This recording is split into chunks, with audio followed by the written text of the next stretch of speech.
Dobar dan i dobrodošli na mom kanalu.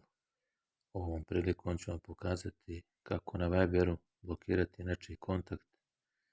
Postoje dva načina koja ću vam pokazati. Pa da počnem.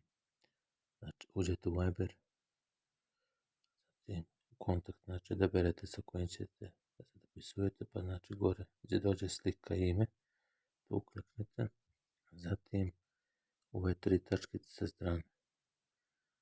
Da kliknete na ovo blokiranje. Pisat će vam kontakt taj je blokiran. Ako hoćete da ga znači odblokirate, ovdje će vam pisati odblokiran.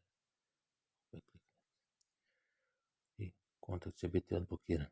Zatim znači idete prema tome i ovo je drugi način na koji možete kontakt da blokirate. Znači blokira ovaj kontakt.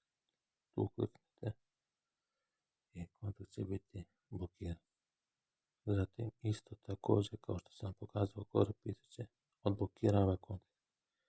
Tako da ukoliko želite da ga odblokirate, isto tako možete.